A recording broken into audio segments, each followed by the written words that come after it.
So it was about a year ago that the high-level panel, which was tasked by the Secretary General to come up with a new recommendation for a new development agenda, released their report on a new agenda for sustainable development.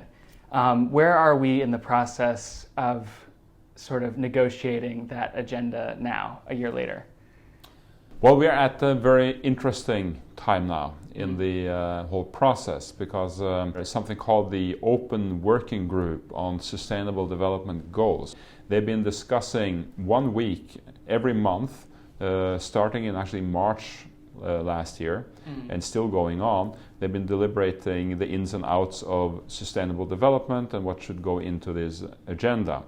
And now it's crunch time, because now they're in the middle of trying to narrow this down to a manageable number of goals, and for each goal a manageable number of targets that you can actually measure progress against.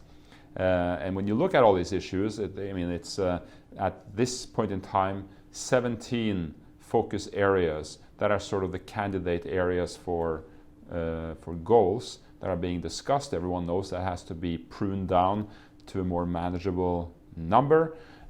Each issue has a number of advocates, so it's going to be pretty interesting and intense and tough over the next couple of months, basically the June week-long session and the July week-long session, to get down to a somewhat more limited number of goals from the current list of 17. There's another group at work trying to figure out how on earth to finance this agenda. That report will be coming at some point this summer. And so the Secretary General will try to come up with a proposal for the entire post-2015 agenda at some point in late fall, probably in November or so.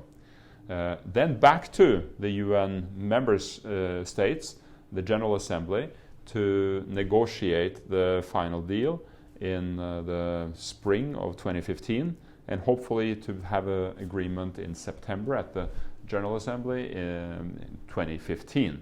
So that's a very long way of saying now it's real crunch time. It's kind of heating up a little bit. We're seeing emerging consensus on a number of issues, but on a few issues there is quite a lot of disagreement and tension in the room. So it's definitely heating up and getting interesting. And what are the ways that people and civil society and other people who are sort of outside the process can continue to pay attention to it and participate in it?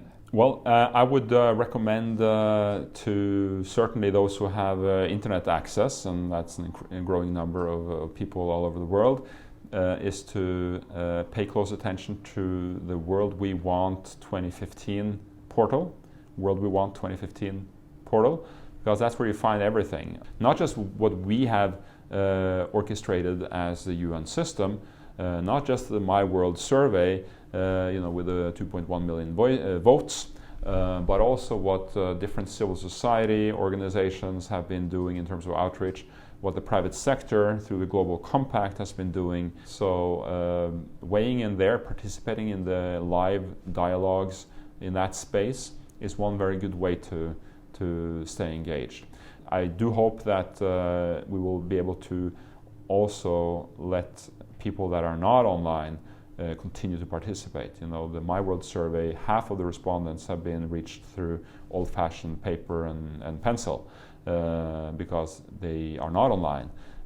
So that's been important in and of itself. But for all those who care deeply about a particular issue, pay close attention, and when you see there's a danger of what you care about the most slipping off, find a way to engage.